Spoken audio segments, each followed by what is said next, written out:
Hello friends, welcome back to my channel. ఇవాళ మనం వినబోతున్న కథ జీవన చదరంగాలు పార్ట్ 2. మరి ఎందుకు ఆలస్యం, వినేద్దామా? నాన్న ఇంకా రాలేదు. రైలు వేగం పుంజుకుంది. మీకసలు చీమ కుట్టినట్టయినా లేదు అని మనసులోనే అనుకుంటూ ఏమీ పట్టనట్టున్న అమ్మ వైపు ఇప్పుడు కోపంగా చూసింది. అమ్మ ఏమాత్రం చలించలేదు. చేసేది లేక నిశ్శబ్దంగా కూర్చుందే కాని నిశ్చింతగా మాత్రం కూర్చోలేకపోయింది సిరి. నిస్సహాయంగా అనిపించినప్పుడు తన మనసులో ఎప్పుడూ ఒకే మంత్రాన్ని స్మరించుకుంటుంది. అది ఏంటంటే, శ్రీరామ రామ రామేతి రమే రామే మనోరమే సహస్రనామ తత్తుల్యం రామనామ వరాననే అంటూ మనసులోనే స్మరించుకుంది. కళ్ళు మూసుకొని దాన్నే మళ్ళీ మళ్ళీ స్మరించుకుంటోంది సిరి.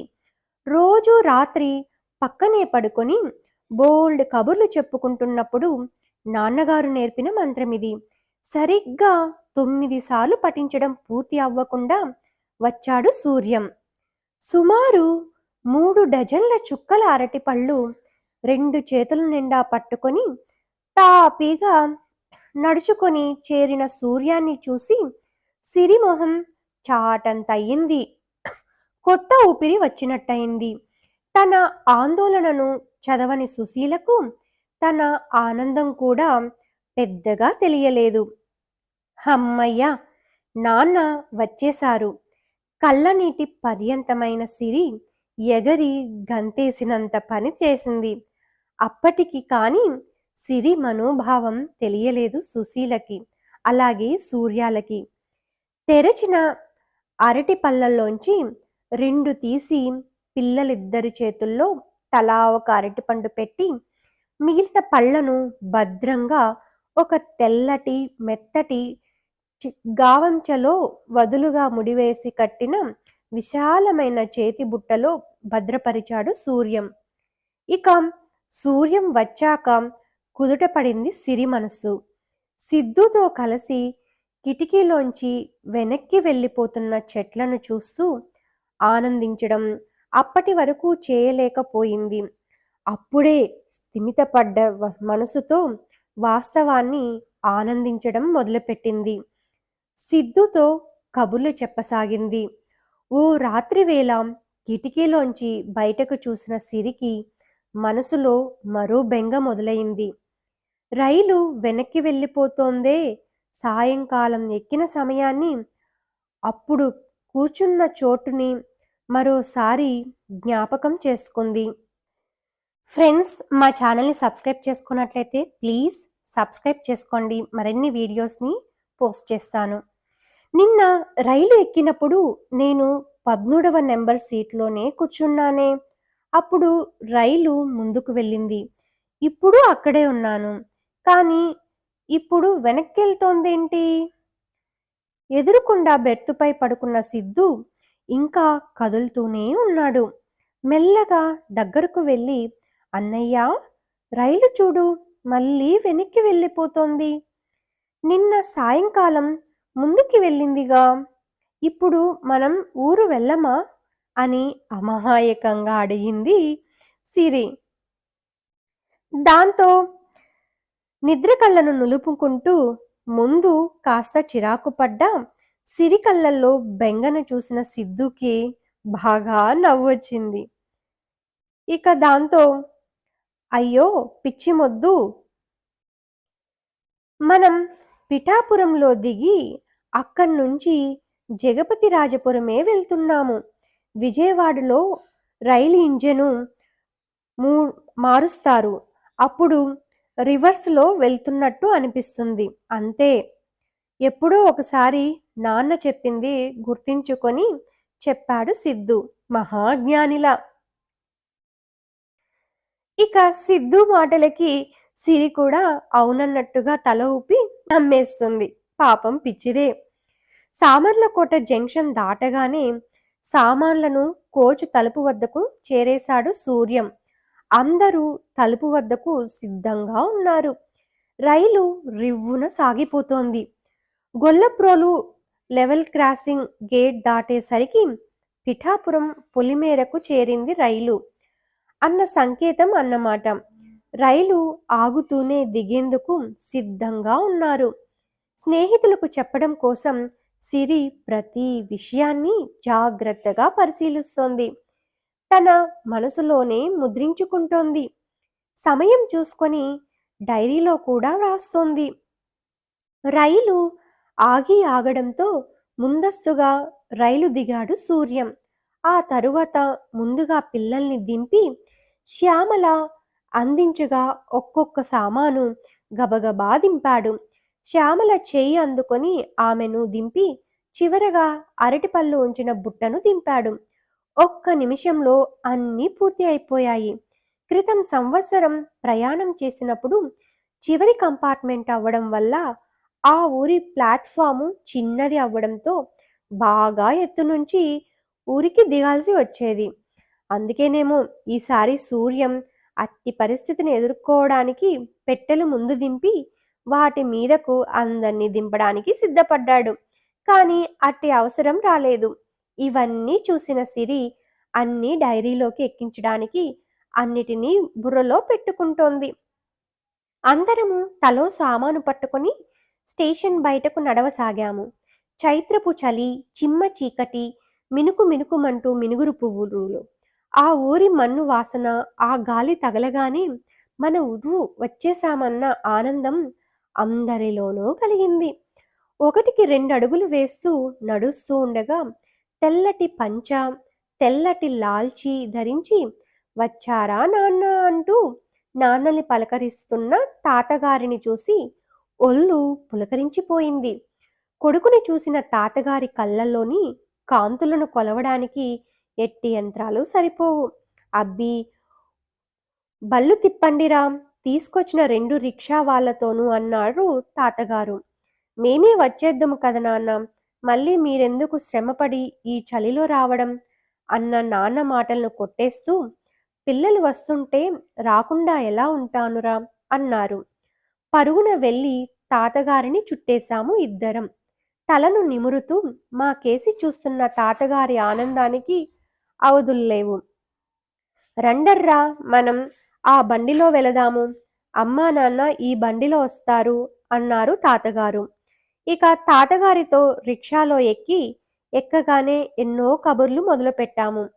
మా స్కూలు చదువు, ఆయనకి మేము కనీసం 2 వారాలకైనా ఒకసారి రాయవలసిన ఉత్తరాలు, మరెన్నో విషయాలను గురించి మాట్లాడుతూ ఉన్నాము. కబుర్లలో పడ్డ మాకు అస్సలు సమయమే తెలియలేదు. భోగి చలి అంతకంటే తెలియలేదు. ఆ రోజు భోగి కావడంతో ప్రతి వీధిలోనూ పెద్ద పెద్ద మొద్దు దుంగలు వేసి భోగి మంటలు మండుతున్నాయి. ఆ భోగి వెలుగులలో కొత్త పెళ్లి కూతురిలా ఊరంతా మరింత శోభాయమానంగా ఉంది. ఆ చలిలో, ఆ మంటల వెచ్చదనంలో తాతగారితో కబుర్లతో ఆ ఉదయం స్వర్గంగా అనిపించింది. రిక్షా ఒక్కో వీధిలోకి పోగా అందమైన దృశ్యాలు కళ్ళలో నిలిచిపోయాయి. నులక మంచాలు వేసుకొని హాయిగా నిద్రలోనున్న వాళ్లను దాటుకుంటూ వెళ్తున్న రిక్షా, అలసి పడుకున్న వారు అలికిడికి అప్పుడప్పుడే లేస్తున్నారు. చిటపట పాడుతున్న మంట రవ్వలను చూసి ముగ్గులను దాటుకుంటూ సాగిపోతున్న రిక్షాలు. మరీ పల్లెటూరు కానీ పట్నం కానీ ఊరు మాది. టౌనుగా రూపుదిద్దుకుంటున్న ఆ ఊరికి పల్లెల పసిమితనపు పరువం తగ్గి వెలవెలా ఉన్న నాగరిక హంగులు మాత్రం ఇంకా పూర్తిగా అబ్బలేదు. స్టువర్టుపేట దాటుతూనే మరో పెద్ద భోగి మంట కనిపించింది. దాని చుట్టూ చలి కాచుకుంటున్న జనాలను చూస్తే చూడముచ్చటగా అనిపించింది అంటూ డైరీలో రాయాలనుకుంది సిరి. అంతలోనే సిరి దృష్టి ఆ జనాల మధ్యన ఒక అమ్మాయి మీద పడింది. ఎక్కడో చూసినట్టుంది. ఒక్కసారిగా సిరికి ప్లాట్ఫామ్ 2 పై జరిగిన సంఘటన గుర్తొచ్చింది. సందేహం లేదు, అదే అమ్మాయి. పేరు పేరు అనుకుంటూ షర్మిల. అవును, షర్మిలే. ఆ పక్కనున్న ఇద్దరు అదే యూనిఫామ్ ధరించి ఉన్నారు. బిరుగ్గా చూస్తోంది షర్మిల. అంటే మద్రాసు రైల్లోంచి దూకిన ఆ అమ్మాయి మా రైల్లోకి ఎక్కిందా? ఇలాంటి దుస్తులు ధరించిన వారి నుండి తప్పించుకునే కదా ప్లాట్ఫామ్ 2 మీదకు కదులుతున్న రైల్లో నుంచి దూకింది? మరి మళ్ళీ ఇక్కడ అంతర్మదనం జరిగింది ఆ చిన్ని మనసులో. అంతకు మించి ఆలోచించేందుకు వయసు కానీ, విషయంపై పరిజ్ఞానము కానీ లేవు సిరికి. తాతగారు, వాళ్ళెవరు? ఒకే రంగు దుస్తులతో నలుగురైదుగురున్నారే, వాళ్ళు అంటూ అమాయకంగా అడిగింది సిరి. దానికి తాతగారు, వాళ్ళా? మీ బాబాయ్ వెళ్తాడు కదా, ఆ ఆశ్రమం వాళ్ళమ్మ. వాళ్ళంతా ఒకే రకమైన దుస్తులు ధరిస్తారు. ఒకే కూటమి అని సూచిస్తూ అలా వేసుకుంటారు. మీ స్కూల్ యూనిఫామ్ ఉంటుంది కదా, అలాగన్నమాట అని వివరంగా చెప్పారు తాతగారు. ప్లాట్ఫామ్ 2 నుంచి జగపతి రాజపురం వరకు అవే దుస్తుల మనుషులు. వారి ముఖాల్లో క్రూరత్వం ప్రస్ఫుటంగా కనిపిస్తోంది. వారెవరో మాత్రం అర్థం కాకున్నది. అంతు చిక్కని ఆలోచనల్లో ఉంది సిరి. అంతలో రిక్షా ఇంటి ముందు ఆగింది. మన వీధిలోనూ పెద్ద మంటలు వేశారు. మీరు కావాలంటే కాసేపు వెళ్ళి చూసి రావచ్చును అన్నారు తాతగారు. తాతగారి పొయ్యి మంటలే మా ఇంటి నిత్య భోగి మంటలు. రిక్షా దిగి నేను నేరుగా పెరటి వైపుకే దారి తీశాము. 3 పెద్ద రాళ్ల పొయ్యిగా అమర్చి దానిపై ఒక పెద్ద కాగుతో నీళ్లు పెట్టి ఉన్నాయి. పక్కనే ఉన్న గంగాళం నిండుగా అప్పటికే కాగిన నీళ్లు సిద్ధంగా ఉన్నాయి. పండుగ స్నానాలకు సన్నాహాలన్నమాట.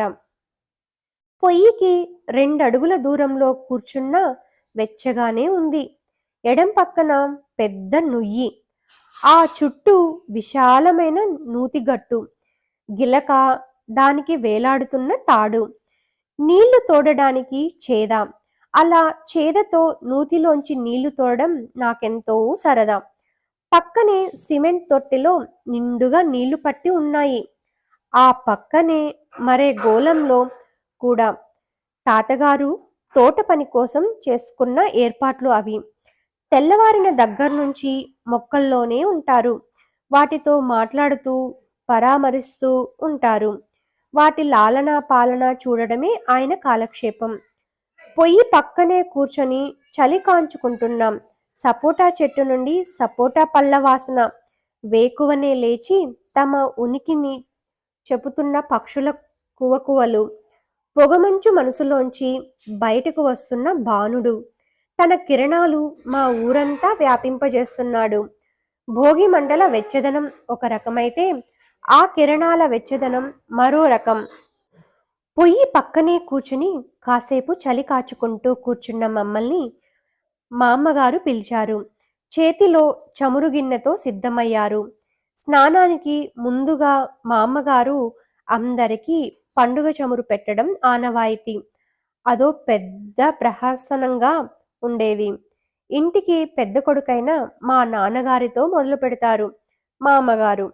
ఆయన తరువాత వరస తప్పకుండా పెద్ద బాబాయి, ఆ తర్వాత రెండో బాబాయి, అత్తయ్య, అలా వాళ్ళ వరస క్రమంలో వరుస తప్పకుండా ఒక్కొక్కరికి చమురు పెడుతూ వస్తారు.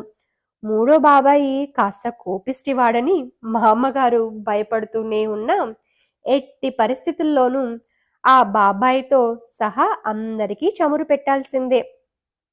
ఏవంటే, అమ్మా, ఈ చాదస్తాలంటూ బాబాయి తీసి పారేసే లోపే పని కానిచ్చేసి 4వ బాబయ్య దగ్గరకు వెళ్ళిపోయేవారు మా అమ్మగారు. ఆ తరువాత మనుమల వరస మొదలవుతుంది. పెద్దవాళ్ళందరికీ విషయంలో సంశయించిన పిల్లల దగ్గరకొచ్చేసరికి ఆ రాగం మాత్రం గట్టిగానే వినిపించేది. అమ్మ కడుపు చల్లగా, అత్త కడుపు చల్లగా, నీ కడుపు చల్లగా, నా కడుపు చల్లగా, 1000 ఏళ్ళు పిల్లా పాపలతో వర్ధిల్లాలి, పెళ్ళిళ్ళు పేరంటాళ్ళు అయ్యి కొడుకులు పుట్టి మనుమలనెత్తి అంటూ తలంతా నూనె రాస్తూ పాడుతారు. ఆ తరువాత వేడి వేడి నీళ్లతో తలంట్లు పోస్తాయి. కానీ పండగ హడావుడికి ప్రారంభం జరగదు. ప్రతి ఏడు ఇలాగే.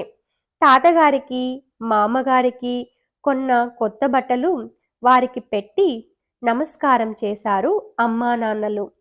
అత్తయ్యలకు కొన్న కొత్త బట్టలు కూడా వాళ్ళకి ఇచ్చారు. మిగిలిన పనుల్లో దిగేవారు. వీధి వసారాల్లో పెద్ద ఉయ్యాల బల్ల, ఉయ్యాల గొలుసులకు గ్రీసు రాసి కొత్త గోను సంచీలు చెక్క దూలాలకు చుట్టి ఊగడానికి రంగం సిద్ధం చేశారు. తాతగారు తుప్పు పట్టకుండా, రాపిడికి కిర్రు కిర్రుమని గట్టిగా చప్పుడు అవ్వకుండా అలా ఏర్పాటు చేస్తారన్నమాట. తాతగారి దాయాదుల మనుమలందరూ ఆ ఆటలకి మా ఇంటికే చేరేవారు. అలా గడిపిన ఎన్నో సంక్రాంతుల నుంచే జీవితం నాకు ఎంతో నేర్పింది. అంతకు మునుపు ఎన్నో సంక్రాంతులు చూశాము, ఆ తరువాత చూశాము. కానీ ఆ సంక్రాంతి మాత్రం మనసులో ఒక తీపి జ్ఞాపకంగా మెలగడమే కాక ఒక చెరగని ముద్రను వేసింది. మీరంతా నాకు వారానికో ఉత్తరం రాయాలి అన్నారు తాతగారు. అలాగే తాతగారు అనేశాము. అన్నానే కానీ ఉత్తరాల్లో ఏముంటుంది అనుకున్నాను. కానీ ఇప్పుడు తెలుస్తోంది, తాతగారికి రాసిన ఉత్తరాలు ఆయన ప్రత్యుత్తరాల ద్వారా జీవితం గురించి ఎంతగా తెలిసిందోనని. బడిలో చదవనని చదువులు ఎన్నో ఆ ఉత్తరాలు నేర్పాయి. పండిట్ జవహర్లాల్ నెహ్రూ గారికి ఇందిరాగాంధీ రాసిన ఉత్తరాలు, ప్రత్యుత్తరాలు ఆమె జీవితానికి ఎంతో స్ఫూర్తినిచ్చాయని చదువుకున్నాము. ఆ మాట ఎలా ఉన్నా నాకు మాత్రం మా తాతగారి ఉత్తరాల ద్వారా బోలెడు విషయాలు తెలిసాయి. ఉత్తరాల్లో రాసిన తప్పొప్పులను సున్నితంగా దిద్దుతూ ఎన్నో విషయాల గురించి చెబుతూ ఉండేవారు తాతగారు. అంతే అండి. Thank you. పార్ట్ 2 అయిపోయింది. Thanks for watching friends. మరిన్ని పార్ట్స్ కోసం మా ఛానల్ని ఇంతవరకు సబ్స్క్రైబ్ చేసుకోకపోతే ప్లీజ్ సబ్స్క్రైబ్ చేసుకోండి. అలాగే పక్కనున్న గంట సింబల్ని క్లిక్ చేయండి. నేను వీడియో పోస్ట్ చేయగానే మీకు నోటిఫికేషన్ వస్తుంది. ఈ వీడియో నచ్చినట్లయితే ప్లీజ్ లైక్ చేయండి. అలాగే తప్పకుండా సబ్స్క్రైబ్ చేయండి. Please support me. Thank you once again.